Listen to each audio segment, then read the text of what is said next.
Jérôme Triot, directeur des bibliothèques de la ville d'Avignon. Et on se retrouve aujourd'hui pour l'inauguration de la bibliothèque Renaud-Barreau. Ça représente 25 000 documents, ça représente une quarantaine d'ordinateurs, une trentaine de tablettes pour accéder au numérique. Ça représente un auditorium de 80 places, 18 agents en permanence qui font fonctionner et vivre la bibliothèque. Ça représente des milliers d'usagers depuis l'ouverture au mois de novembre dernier. La vocation, c'est comme toute bibliothèque de permettre l'accès à la culture, de permettre l'accès à la musique, au cinéma, aux livres, à la lecture, d'aider aussi les plus jeunes dans leur scolarité avec de l'accompagnement scolaire et puis de proposer une programmation culturelle variée. Depuis le concert dessiné jusqu'à la conférence, en passant par des petites pièces de théâtre, des soirées-jeux aussi, qu'on organise tous les mois. Alors on est tenté de dire, enfin, l'ouverture de cette bibliothèque. C'est ça, c'est des projets qui sont au long cours, voilà, c'est ce qu'on apprend aussi quand on est maire, on apprend la patience et la pugnacité aussi, je pense, parce que pour le coup, c'est des projets qui demandent beaucoup de courage et de l'abnégation, puisque là c'est un projet à 6 ans.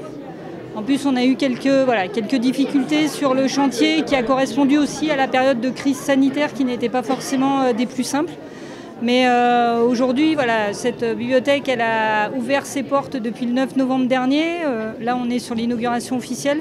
Elle a déjà trouvé son public et ses usagers, tout âge et venant de tous les quartiers d'Avignon.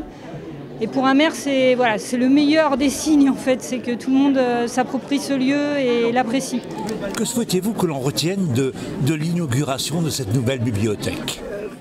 Que la culture est au centre de la possibilité de vivre et d'être ensemble. C'est le lien, c'est un chemin, c'est quelque chose qui montre que chacun peut avoir une vie à travers la culture, que c'est un espace qui est à tout le monde et que tout le monde y est attendu et accueilli et peut s'enrichir de ce qu'il trouve par le partage et les contenus qu'il peut y trouver. Regardez là, l'espace de jeu qui est en pleine inauguration officielle et rempli d'enfants qui jouent avec leurs parents. Est-ce que vous avez le sentiment que cet outil s'imposait notamment ici à Avignon ? Et ces outils s'imposent partout et ils sont nécessaires, mais en France, on a la chance d'avoir un réseau de bibliothèques extraordinaires. Il y en a 16 000. Et ce sont par excellence les lieux de vie et de partage de sens. Ils sont indispensables.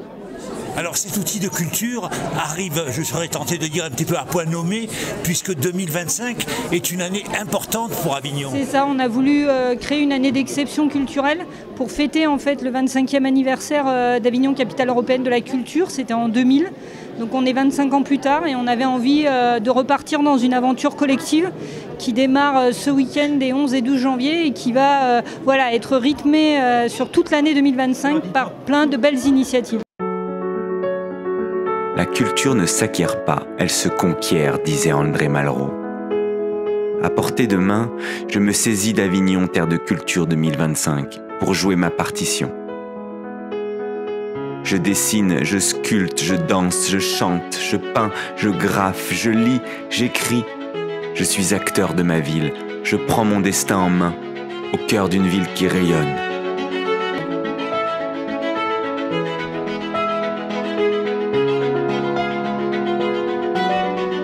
Je regarde, j'observe, je découvre, je comprends, je rencontre, nous échangeons, nous changeons, nous participons, nous jouons, je m'enrichis de l'autre, je grandis, je m'élève, je célèbre la vie.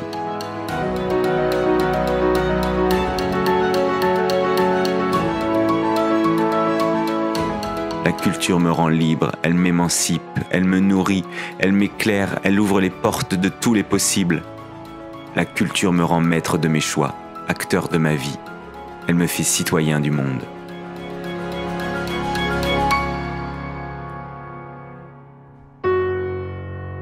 Ensemble, vivons Avignon, terre de culture 2025.